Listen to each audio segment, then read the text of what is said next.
Hey everybody, this is Chris with Calvary. Just wanted to do a quick video. I had an email a couple days ago about how to set up a broadcast record mix off the X32, and I'm shooting this with my iPhone, so I apologize for any of the shakiness or audio quality or any of that sort, but it's just a quick video for him.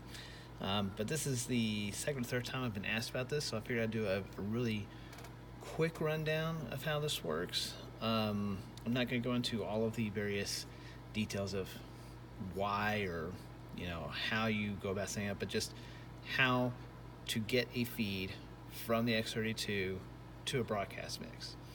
So out of the box, typically outputs 15 to 16 are set up for your left right.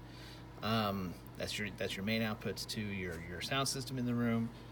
So the easiest thing to do is to take outputs 13 and 14 and send them to wherever it is you want them to go. So what you do is you come in here to routing and you come over here to output 1 through 16. And I'm sorry for the light on the board here, move that out of the way. And you basically just scroll down until you find whatever outputs are free. So as you can see, I've already redone 15 and 16 to be my mains and my subs because I'm in a mono mix in this room. But you can take 13 and 14, and then you just choose you want to send your main mono or your main left or your main right, and then you can just send those outputs and straight to whatever it is you're going to be streaming with. There are a couple things that you might want to consider. First of all, your room may not be tuned correctly, and you may be doing some EQ on your main output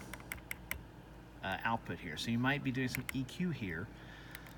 If that's the case, you're fixing what's in the room, but if you're sending this to another source, that source doesn't sound the same as your speakers in your room, so you might be sending a not great quality audio mix.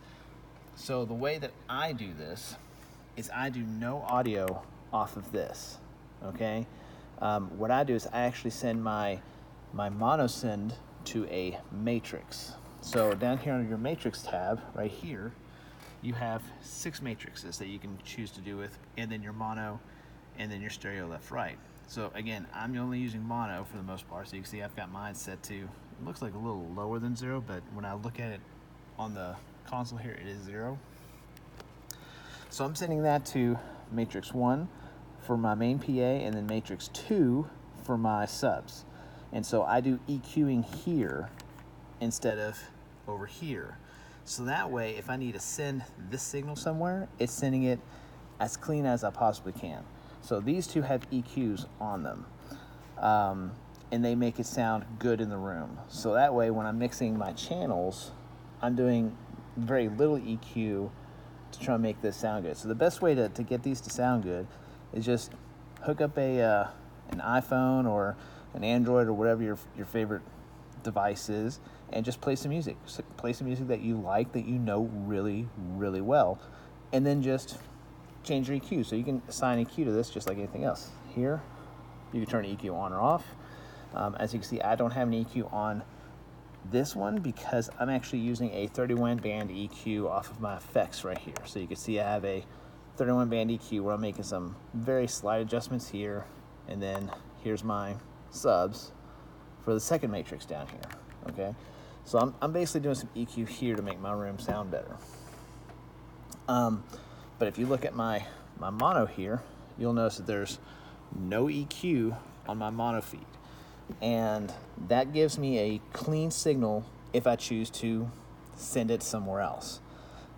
The third option, which is probably the preferred option, but it requires a lot more setup and it requires a lot more mixing on your end, is once you get your room sounding good, you can actually send a different mix. So in our room, as you can see, it's not incredibly big. So we have a lot of acoustic noise in the room that we don't need in the PA. So I send that out through a separate left-right bus send here, and I make adjustments to it. So I do this, sends on fader. So you can see I've got different adjustments here, and that probably needs to be up here. So I've got different adjustments here based on what my room needs versus what my record mix needs. So you can see my drums are just a little bit higher because I don't need as much of them in my sound system. And that gives me a really clean send to my record mix. And so from there, all I do is then I go back to my routing, and then I set up my record outs the same way I set my main left right out. So hopefully that helps. And if you have any questions, give me a shout back on my email or leave a comment below. Thanks.